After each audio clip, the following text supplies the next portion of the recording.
जैसे किसी धातु पर ताप आपतित होता है उससे क्या होता है, इलेक्ट्रॉन का उत्सर्जन होने लगता है ना। तो इस तरह से ये तापायनिक उत्सर्जन कहता है, या ताप इलेक्ट्रॉन भी कहता है, तापी इलेक्ट्रॉन भी कहा जाता है। तो इसके लिए क्या जरूरी, दो बातें, किसी धातु का गलनांक अधिक हो, और दूसरी बात यहां पर तापायनिक उत्सर्जन के लिए कार्यफलन कम हो।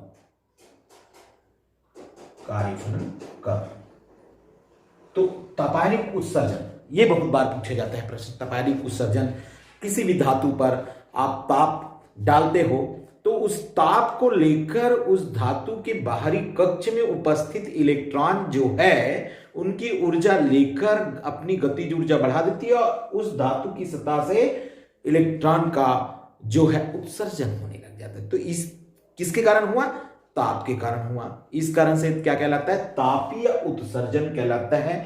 तो हम बहुत ज्यादा ताप किसी धातु को दें और उससे वो गल जाए तो उससे क्या होगा, इलेक्ट्रॉन का उत्सर्जन संभव होगा कि नहीं होगा। तो इस कारण से क्या होना चाहिए, उस धातु का गलनांक अधिक होनी चाहिए, तभी वो अच्छे तापायनिक उत्सर्जन करा सकते। दूसरी बात, उसकी कार्यफलन कम हो।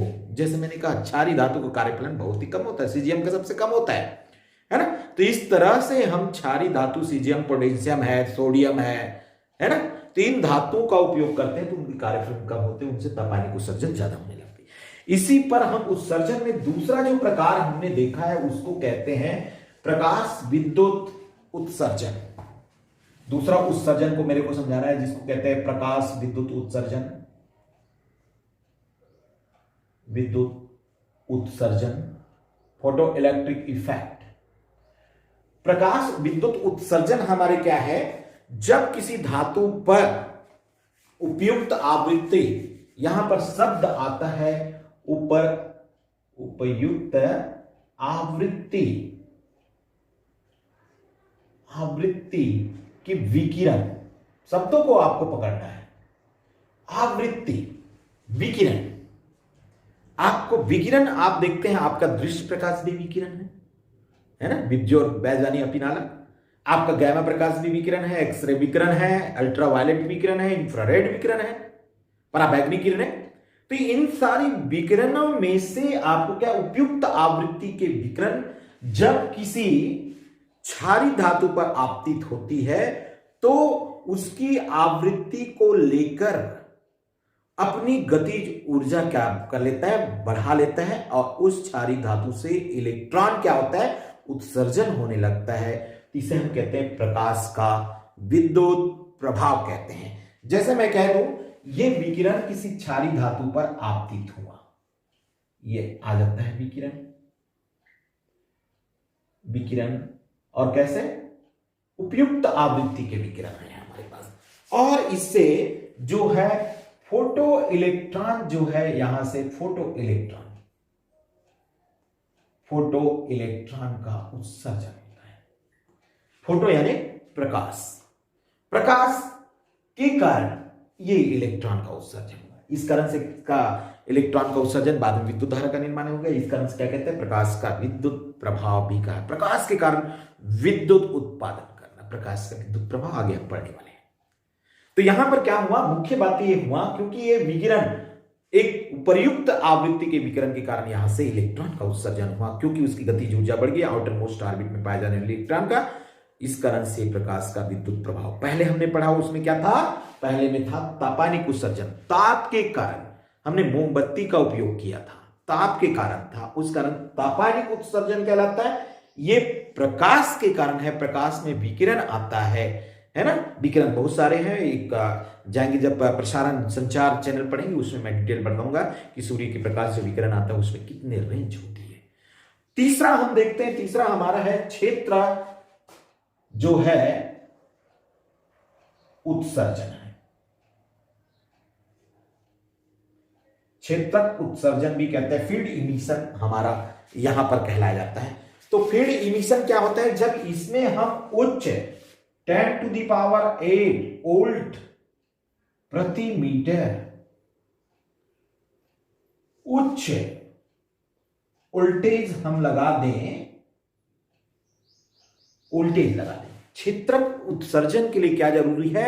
उच्च वोल्टेज का फील्ड आप यदि किसी धातु पर लगा देते हो, जैसे हम कैसे लगाते हैं, एक मान लो ये धातु है, ये मान लो धातु है, यहां पर आप इस तरह से इसको बैटरी से जोड़ दिया है, ये बैटरी है, इसका ऋण सिरा इससे जोड़ दिया है, ये धन है और ये ऋण है, मैंने लिख दिया है 10⁸ वोल्ट प्रति मीटर, ये धातु जो है उसके प्रति मीटर में ये हमने जोड़ दिया।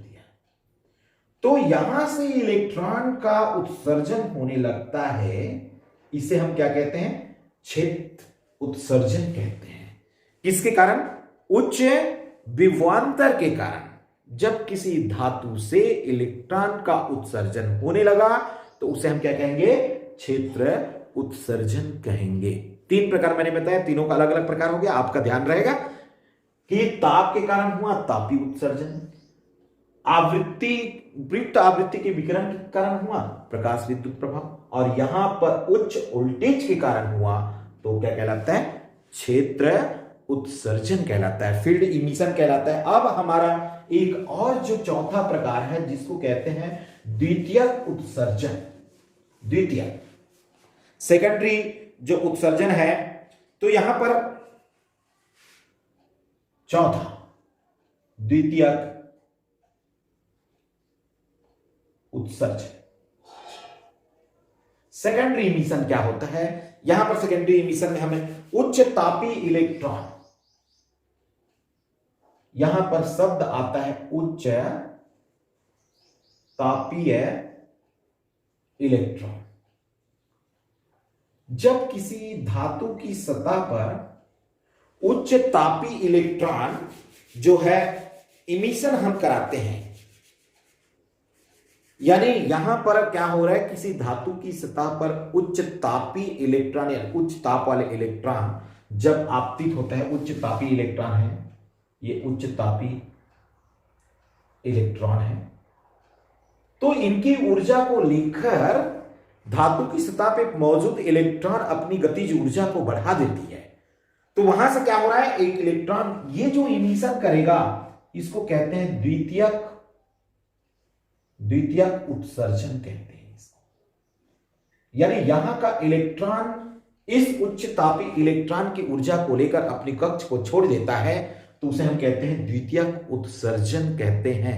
यहां पर उच्च तापी इलेक्ट्रॉन, यहां पर भी इलेक्ट्रॉन आ रहा है और इलेक्ट्रॉन के द्वारा इलेक्ट्रॉन का क्या हो रहा है? उत्सर्जन हो रहा है, तो इसको कहते हैं द्वितीयक उत्सर्जन के नाम से इनको जाना जाता है। समझ गए बात को? तो हमारे पास 4 प्रकार का उत्सर्जन आता है। आगे हम डिटेल रूप में पढ़ेंगे जिसको कहते हैं हम ये प्रयोग, प्रकाश का विद्युत प्रभाव का प्रयोग जो है, कौन कौन, हॉलबैक्स जो है, लेनार्ड जो है, फैराडे जो है, इन सारी की बातों को हम अध्ययन। प्रकाश का विद्युत प्रभाव, सर्वप्रथम यहां पर प्रकाश का विद्युत प्रभाव हर्ट्ज ने, पहला हर्ट्ज ने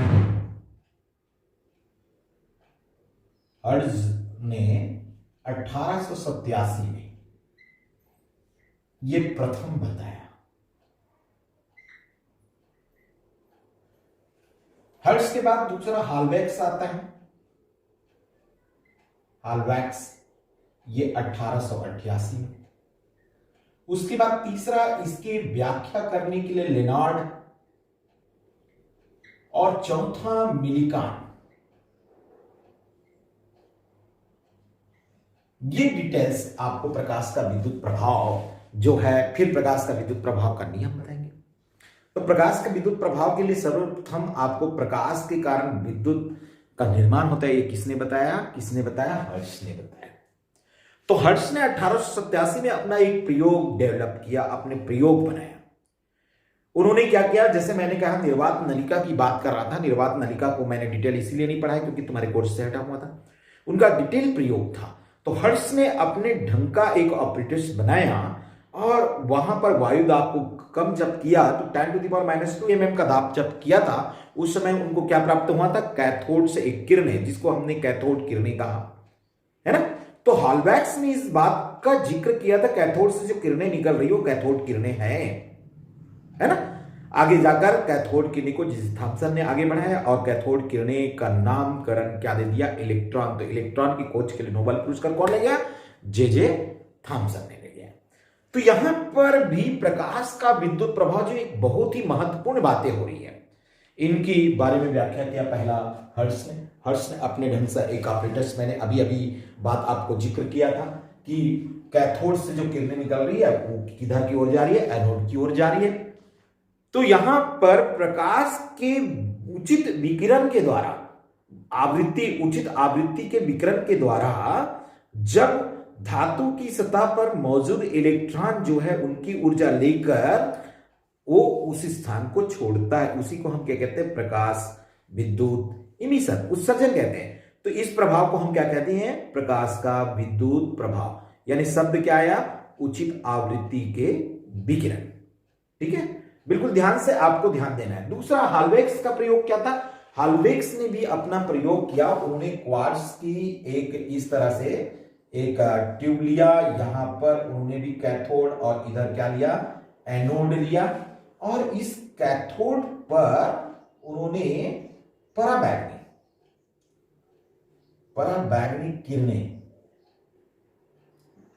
किरणें आपतित कराई, और इस तरह से उन्होंने यहां पर एक गैल्वेनोमीटर लगा दिया, और गैल्वेनोमीटर के साथ यहां पर बैटरी जोड़ेगा प्लस और इधर माइनस। तो क्या हुआ, जब ये पराबैंगनी किरणें इस धातु पर आपतित हुआ तो क्या हुआ, इलेक्ट्रॉन का उत्सर्जन होने लगा। इलेक्ट्रॉन जो है इधर की ओर, चूंकि ये धन सिरे से जुड़ा है तो उच्च विभव पर होगा, तो इस कारण से एनोड की ओर आकर्षित हो गया। तो ये क्या हुआ, हाल्वेक्स ने कहा इस तरह से यहां पर विद्युत धारा जो इस दिशा में बहने लगी, इलेक्ट्रॉन प्रवाह के विपरीत दिशा में विद्युत धारा जो है बहती है। तो उन्होंने इस तरह से एक प्रयोग किया, हाल्वेक्स का प्रयोग था जिन्होंने प्रकाश के विद्युत प्रभाव को समझाया। हम यहां पर तीसरा जो प्रयोग है जिसको कहते हैं लेनार्ड और मिलिकॉन का जो प्रयोग है वो सबसे महत्वपूर्ण प्रयोग है, उनके बारे में हम ज्यादा डिटेल बात करते हैं। लेनार्ड के प्रयोग का, तो लेनार्ड का प्रयोग क्या था, जिसको हम कह दें लेनार्ड एवं मिलिकॉन का प्रयोग। जब लेनार्ड ने प्रयोग किया, इन्होंने डिटेल इसका प्रयोग किया, और इन्होंने क्या किया, एक क्वार्ट्ज का एक ट्यूब लिया, टी आकार का, इन्होंने इस पर एक विंडो लगा दिया, टी क्वार्ट्ज, यहां पर विंडो खिड़की लगा दिया, डब्ल्यू,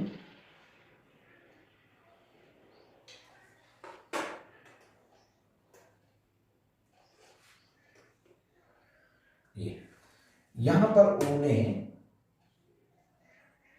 कैथोड और यहां पर उन्होंने क्या लगाया, एनोड, एनोड, और इन दोनों के बीच में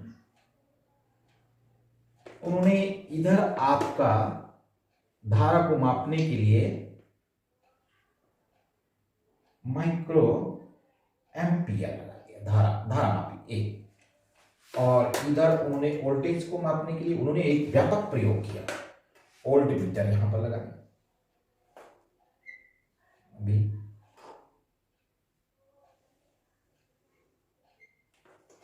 और ये लास्ट में उन्होंने क्या किया, यहां पर उन्होंने एक दीप परिवर्तक के लगा दिया, दीप परिवर्तक,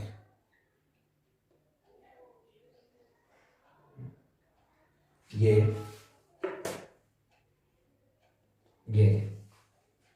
दीप परिवर्तक उन्होंने लगाया,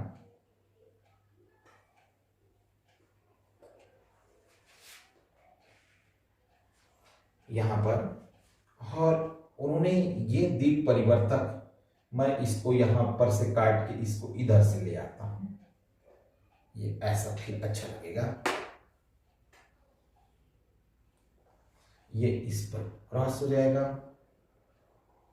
और यहां पर हम इसमें रो ये डाल देते हैं, और इस पर पूंजी, और यहां पर हम डालते हैं बैटरी, यहां पर क्या डाल देते हैं, बैटरी, माइनस सिरा प्लस सिरा, माइनस प्लस माइनस प्लस, ये इस तरह से ये यहां पर हम डाल देते हैं। ये बैटरी हो गई और एक कुंजी हो गया और एक कुंजी, ये दिक् परिवर्तक कुंजी, इसमें 4 बिंदु दिख रहे हैं दिक् परिवर्तक। हम इनकी दिशा को हम बदल सकते हैं, इनकी दिशा को क्या कर सकते हैं, बदल सकते हैं, RH, क्या कर सकते हैं, RH।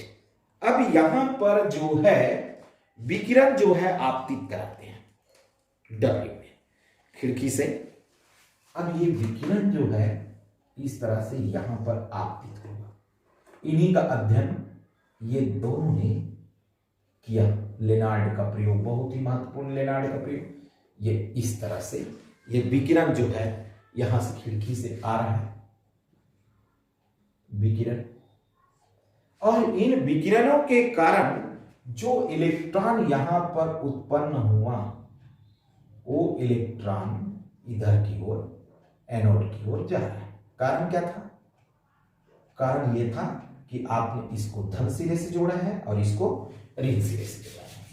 तो इसका प्रयोग जो डिटेल प्रयोग है बहुत ही बेहतर प्रयोग है। आपको मैं इनके मुख्य मुख्य बातों को जिक्र करूंगा जो लेनार्ड के और मिलीकान के प्रयोग के संबंध में आता है। तो सबसे पहली बात तो मैं ये करूं लेनार्ड के प्रयोग में कि इस लेनार्ड के प्रयोग में 2 बातें हैं बच्चों।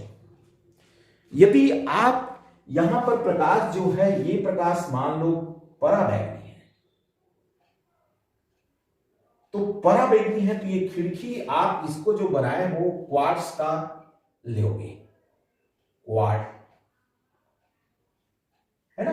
तो मैं कह ये सकता हूं कि जब हमारा प्रकाश जो पराबैंगनी है तो ये निर्वात जो नलिका होगी, निर्वात नलिका की खिड़की, जो आपने खिड़की शब्द का प्रयोग किया W, नलिका की खिड़की क्वार्ट्ज का होगा।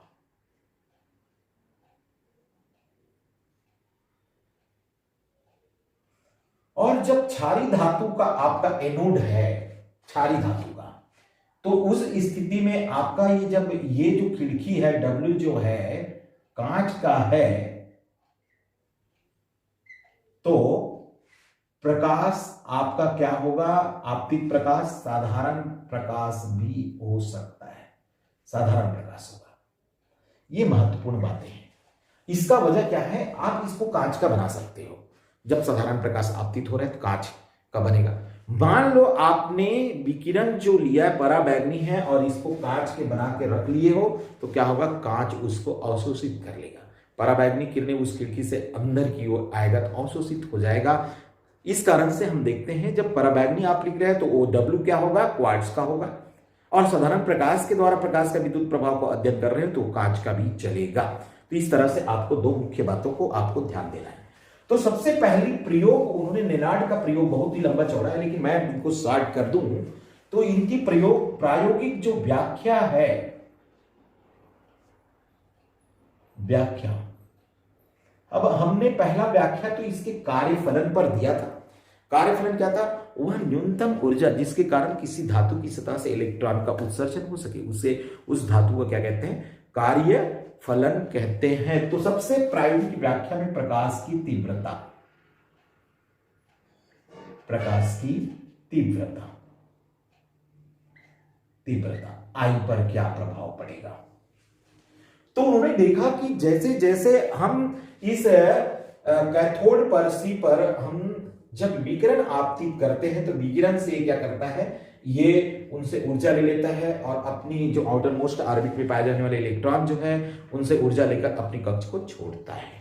तो यहां पर क्या हो गया, प्रकाश की तीव्रता जो है हम अब अलग अलग तीव्रता वाले प्रकाश उस पर आपतित करा रहे हैं। तो अलग अलग तीव्रता वाले जब भी प्रकाश हम जब उसमें आपतित कराते हैं तो उनकी क्या व्याख्या होता है, क्या उन पर प्रभाव पड़ता है, ये हम देखना चाहते हैं। तो वहां पर हम प्रभाव के बारे में देखते हैं।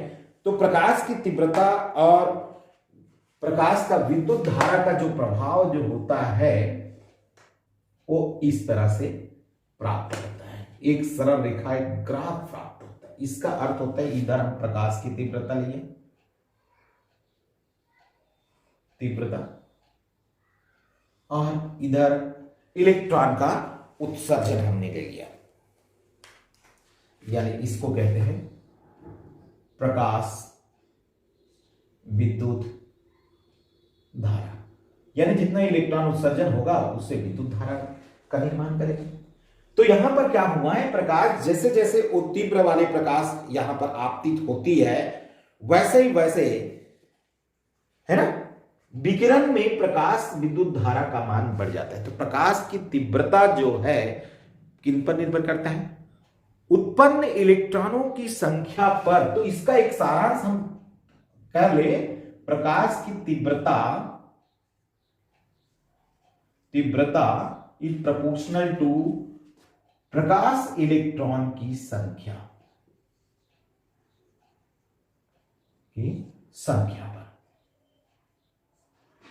प्रकाश इलेक्ट्रॉन की संख्या, यानी आपका जितना ज्यादा तीव्र वाले प्रकाश होगा उतना ही ज्यादा वहां पर इलेक्ट्रॉन जो है उत्पन्न होंगे।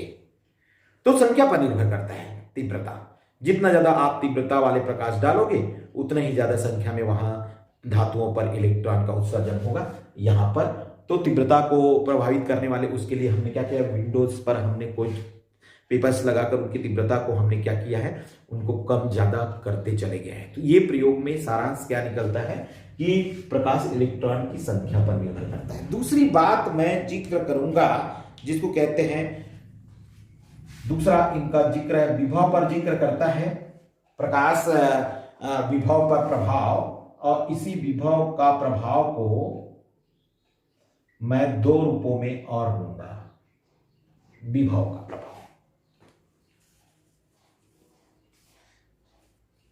अब यहां पर हम इसको क्या कर देते हैं, इस दिक् परिवर्तक की सहायता से एनोड जो है, अभी आपने एनोड को क्या दिया हुआ है, धन सिरा, उसको दिक् परिवर्तक की सहायता से हम एनोड को क्या कर दे, ऋण सिरे पर रख दे, है ना। तो ऋण सिरे पर रखने पर क्या प्रभाव पड़ेगा, ये डिटेल व्याख्या है लेनार्ड का, है ना। धन सिरे दिए थे तो प्रकाश जो है संख्या पर निर्भर कर रही है।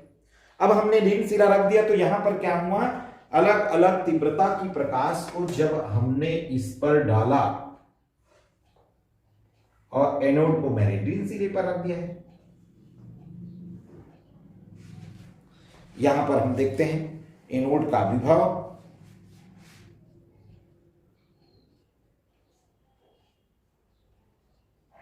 इधर होगा धन होगा और इधर होगा तो क्या होगा, ऋण, क्योंकि ये जीरो पर है एनोड का विभव।